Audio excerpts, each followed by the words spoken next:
हनी ने इस बार नया ठिकाना खोजा है ताकि जंगल में अपना दूसरा घर बना सके। चलते चलते उसे एक विशाल पत्थर के नीचे एक गुफा जैसी जगह मिली। यही उसकी छिपने की अगली जगह बन सकती थी। हनी ने बिना कोई बात किए सामने की झाड़ियों को साफ किया, अपना चेहरा धोया, कुछ जंगली फल खाए और घर बनाना शुरू कर दिया। सबसे पहले उसे पत्थर के नीचे जगह बनानी थी। उसने पूर्वजों के पुराने हथौड़ा और छेनी निकाले और हजारों सालों से सोई हुई चट्टानों को एक एक करके निकालना शुरू किया। ये पत्थर व्यर्थ नहीं गए। इन्हें दरवाजे के सामने एक मैदान बनाने के लिए इस्तेमाल किया गया। 3 दिन और 3 रात मेहनत के बाद वह जगह दिखने लायक बनी। जंगल में हर ओर बेंत की लताएं थी। हनी ने सबसे बढ़िया बेंत को चुना। इतना विशाल और ताकतवर होते हुए भी उसके हाथ इतने निपुण थे कि कुछ ही सेकंड में एक छोटी सी टोकरी नुमा जाली तैयार कर दी। फिर वह अपने सूंघने की जबरदस्त क्षमता का इस्तेमाल कर मिट्टी खोजने निकल पड़ा। उसने ऐसी मिट्टी पाई जो घर बनाने के लिए एकदम सही थी। उसने उसमें कुछ जड़ी बूटियां मिलाई जिससे वह गाढ़ा, मजबूत और टिकाऊ हो गया। फिर पत्थरों को परत दर परत जमाकर दीवार बनाई गई। हथौड़ा और प्लास्टर चाकू से दीवार को चिकना और सुंदर बना दिया गया। सोने की जगह सबसे पहले तैयार होनी। पत्थर को छोड़कर बाकी सभी चीजें मिट्टी से बनी थी। सबसे खास बात लागत शून्य थी। अब हनी पास की धारा में गया। उसने अपनी तेज नजरों से पानी के नीचे छिपे हल्के फ्लैट टुकड़े ढूंढ निकाले जो दिखने में गोबर जैसे थे पर असल में बहुत उपयोगी। आखिर हनी वो इंसान है। टाइल बिछाने में उसकी कोई बराबरी नहीं थी। अगर हनी कह दे कि वह दूसरा है तो पहला कौन है कहने की किसी की हिम्मत नहीं। उसने इन टुकड़ों को जोड़कर एक बढ़िया टेबल टॉप और बिस्तर की मुलायम सतह तैयार की। सुबह 10:60 बजे पेशाब करने निकला हनी। तभी उसने एक पुराने पेड़ के खोखले में कुछ जंगली मधुमक्खियों को देखा। उसके शातिर दिमाग में एक योजना आई। उसने कीचड़ से वह छेद बंद कर दिया। बस हवा निकलने के लिए एक छोटा छेद छोड़ दिया। मकसद क्या था हम खुद भी समझ नहीं पाए। इसके बाद हनी ने एक सदी पुराना पेड़ काट डाला। उसने लकड़ी के हिस्से को घर तक घसीटा। हथौड़े और मेहनत से उसमें ग्रिप के लिए एक खांचा बनाया। भीतर मिट्टी की परत लगाई गई और वह बन गया एक सुंदर मिट्टी का चूल्हा। एक और मजबूत लकड़ी का टुकड़ा अब बन चुका था। शानदार पत्थर और लकड़ी की कुर्सी। हनी की यह सीरीज बहुत लंबी है। बने रहना दोस्ती। अब शांत झरने के पानी में नहा चुका है। जंगल का आदमी स्वादिष्ट भोजन के बिना एक पल भी नहीं रह सकता और जंगल का राजा होने के नाते हरे बांस की कोमल टहनियां उसकी नजर से कैसे बचती। जल्द ही बांस की टहनियां एक बुनकर टोकरी में रख दी गई। हनी वहीं बैठकर छालें छीलता है। आज की रात का राजा वही है। फिर वह एक छोटे बांस के पिंजरे में केंचुए भरता है। मछलियों की सबसे पसंदीदा चीज जाल पानी के नीचे और पत्थरों के पास बिछा दिया जाता है ताकि मछलियां खुद चलकर उसी में फंस जाएं। जब तक मछलियां जाल में आती हनी बांस की डंडी पर टमाटर की रसदार परत लगाकर एक अनोखा व्यंजन तैयार करता है। खट्टा, कुरकुरा और ताजगी से भरा। इधर पत्थर के घर का काम भी जोर पकड़ चुका है। अंदर का ढांचा जुड़ने लगा है और दीवारें शुद्ध पत्थरों से बन रही हैं। हर पत्थर पर अजीब आकृति थी लेकिन हनी की नक्काशी ने उन्हें और भी सुंदर बना दी। मिट्टी के पत्थर और लकड़ी से कुछ ही पलों में एक सुंदर चूल्हा तैयार हो गया। जैसे जैसे दीवारें ऊपर जाती रहीं, चिमनी, खिड़की और दरवाजे के लिए जगह छोड़ दी गई। दीवारों के कोनों पर छोटे पत्थर जमाकर 1-2 मीटर ऊंचा शानदार चिमनी बना जो पूरे घर से मेल खा रहा था। काम के बाद 1 कप जंगली चाय, कुछ पत्तियां तोड़कर बनाई गई सुगंधित चाय थकान मिटाने के लिए काफी थी। इस बीच मछलियां, केकड़े और लोच जाल में फंस चुके थे। हनी के पास अब इतना भोजन था कि कई दिन निकल सकते थे। अब आश्रय पूरी तरह से तैयार है और हनी की अगली योजना शुरू हो चुकी है। नाश्ते की चिंता नहीं, बाजियाओ खुश था। वो झरने की ओर भागा, कुछ चमकते रत्न खोज निकाले जो थोड़ी मेहनत से शानदार टाइल्स में बदल गए। अब हनी उन्हीं पर चलता है। बाहर का आंगन अब एक कला प्रोजेक्ट बन चुका था। मुफ्त के पत्थर बेकार थोड़ी जाने थे। थोड़ी मेहनत, थोड़ी अक्ल और बन गई एक मास्टरपीस सीढ़ी जो जंगल के इस किले की शान बन गई। पूरा घर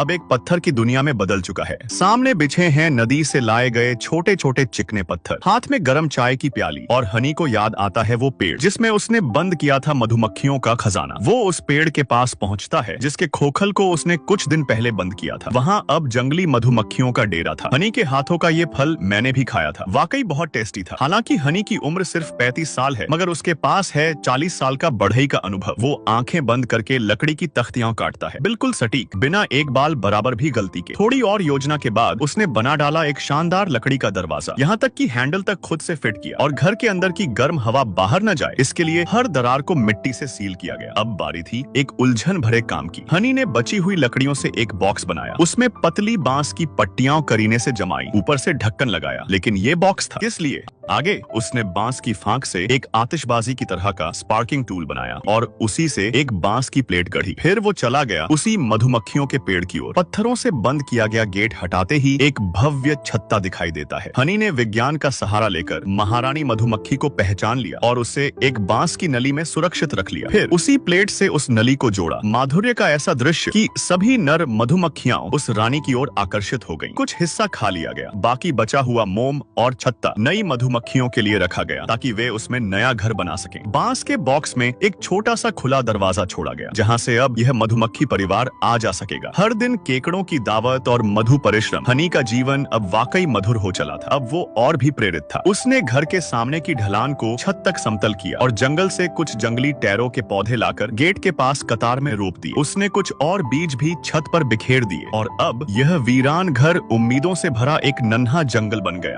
यह आदमी सच में बहुत टैलेंटेड है। हनी एक बार फिर लौटा है उसी विशाल पत्थर के नीचे बने अपने परफेक्ट आश्रय में, जहां हर सुविधा उसने खुद अपने हाथों से बनाई थी। दरअसल वह हाने का 100 दिन का चैलेंज था। कुछ दिन पहले जाते वक्त वो यहाँ सब्जियां लगाकर गया था, मधुमक्खियों के लिए एक छत्ता भी छोड़ गया था और अब लौटकर देखता है कि उसका बनाया ये घर अब और भी ज्यादा जीवित लगता है। मुख्य दरवाजा अब बेलों और सूखी पत्तियों से ढका हुआ है, पर हनी बिना समय गंवाए सफाई शुरू करता है ताकि कोई जहरीला कीड़ा या छुपी लता अंदर ना रह जाए। घर के अंदर सब कुछ वैसा ही है, बस पुराना चूल्हा थोड़ी टूट चुका था। हनी ने तुरंत कुछ मेरा मत करके सेमजबूत चूल्हा बना लिया। अब खाना पकाना और भी आसान हो गया है। इसके बाद वो पुराने सब्जी बगीचे की मरम्मत में जुट जाता है। बीजों को जल्दी अंकुरित करने के लिए वो उन्हें एक गीले तौलिए में लपेट कर छोड़े गए मधुमक्खी के छत्ते में रख देता है। इंतजार करते वक्त उसे कुछ सूखे पेड़ मिलते हैं जो अब जीवित नहीं है। हनी उन्हें काटकर एक सीढ़ी बना लेता है जो दिखने में तो सीढ़ी है, लेकिन असल में वो एक कमाल का स्टोरेज रैक है। अब बर्तन, कटोरी और बेसिन सभी की अपनी जगह है। जंगल में सिर्फ लकड़ी नहीं बल्कि बहुत सारे जंगली फल भी मिलते हैं जो स्वाद के साथ साथ विटामिन से भरपूर हैं। चूल्हे की बची राख को वो खाद की तरह सब्जियों में डालता है और कुछ ही दिनों में बगीचे में हरियाली लौट आती है। सच में ये जंगल अब सिर्फ जंगल नहीं, हनी का प्यारा घर बन चुका है। हनी का यह सारा काम उसकी सच्ची देखभाल और धैर्य का नतीजा था। इसी वजह से टमाटर के लिए लकड़ी का सहारा बनाने में भी उसे समय लगा। दूर से देखा जाए तो अब ये आश्रय किसी महल से कम नहीं लगता, लेकिन दरवाजे के सामने कुछ खालीपन था और ये बात हनी को चुभ गई। फिर क्या था, वो तुरंत लकड़ियां उठाकर बरामदा बनाने की तैयारी में लग गए और मजबूत लकड़ी के खंभे जमीन में गाड़ दिए। हर टुकड़ा कमर से मोटा था और इतनी ताकतवर कि 1000 पाउंड तक का भार उठा सके। छत के जोड़ को ठीक से फिट करने के लिए उसने एक एक जगह पर स्लॉट भी काटे। इस तरह बना ये फ्रेम दशकों तक हिलेगा भी नहीं। फ्रेम तैयार होते ही अब बारी थी बड़ी लकड़ियों की। 3 साल के तजुर्बे से हनी ने लकड़ी को एकदम सही शेप में तराशा, फिर उसे जलाकर सतह को कार्बन से कवर किया ताकि बारिश से कोई नुकसान न हो। लकड़ी की कीलें और जुड़ाव के लिए विशेष जोड़ लगाए गए। अब बरामदे का फ्रेम तैयार था। इसकी जमीन पर पत्थर की टाइलें बिछाने के लिए हनी नाले के किनारे जाकर चिकने पत्थर इकट्ठा करता है। कई पत्थर असमान थे, उन्हें फिर से काटकर शेप में लाना पड़ा। काम लंबा चला, लेकिन आखिरकार सैकड़ों टुकड़ों को सही ढंग से प्रोसेस करके वो तैयार कर सका। अब इन टाइल्स को लकड़ी के बने खांचे में एक एक कर बिठा दिया गया। ये संरचना लकड़ी से भी कहीं ज्यादा टिकाऊ थी और बार बार मरम्मत की जरूरत नहीं पड़ती। अंत में बरामदे की शोभा बढ़ाने के लिए हनी ने दरवाजे के पास एक छोटा कमरा भी बना डाला, जहाँ वो आराम से बैठकर चाय पी सके। सोचने भर से ही सुकून मिलने लगता है। आश्रय अब पूरी तरह से पूरा हो चुका था। उसके घर के पास लगे अंजीर के पेड़ ने जैसे इस सारा मेहनत का इनाम दे दिया। खुश होकर हनी ने अपने लिए एक कप चाय बनाई। तो बताइए सर,